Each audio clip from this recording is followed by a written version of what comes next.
Why do we have 33 days of mourning for the death of the students of Rabbi AKiva?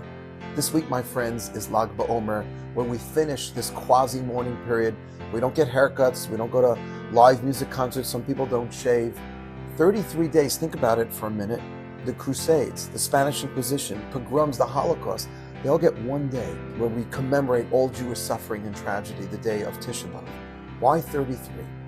And the answer, I believe, is because we're mourning something even greater than the passing of Rabbi AKiva's students. You see, after the Second Temple was destroyed, Jews kept fighting back against the Romans. And the most powerful revolt against the Romans was famously the Bar Kokhba revolt. And this Bar Kokhba was an unbelievable personality who gathered approximately 350,000 fighting Jews, non-Jews. Some even believe Bar Kokhba was starting to rebuild the temple. And Rabbi AKiva, the great Talmudic sage, supported this revolt. And he got all of his tens of thousands of students and other rabbis behind Bar Kokhba, even though Bar Kokhba was not necessarily a religious personality, but he believed that he could become the Messiah. Now it all came apart. Bar Kokhba lost the support of Rabbi AKiva.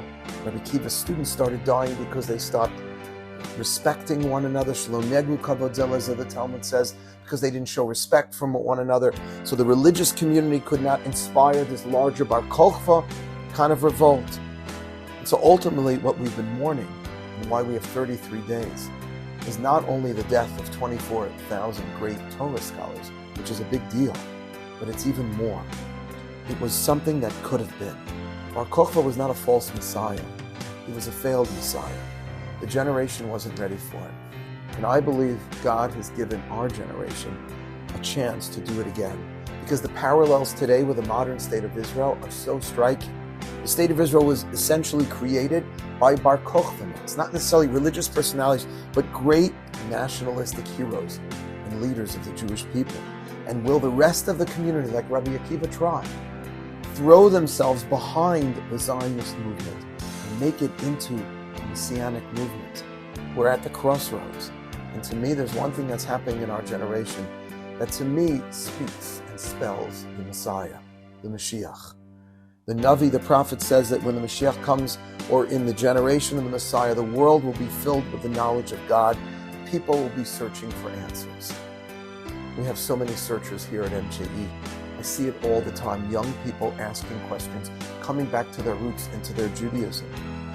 And that, I believe, is not just filling themselves up with Torah and with wisdom. Right? When we observe a mitzvah and we study Torah, it's not just doing something nice and meaningful and noble for us personally. I truly believe it's strengthening the Jewish people.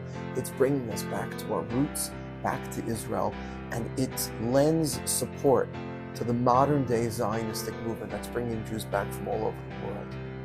We have a chance again to bring the Mashiach. Let's not make the same mistakes our ancestors did by infighting. The students of Rabbi AKiva were disrespecting each other, and therefore his support of Bar Kokhba fell apart, and that revolt against the Romans was put down, and a great opportunity was lost. Let's seize the new opportunity in modernity and together bring the Mashiach. Shabbat Shalom.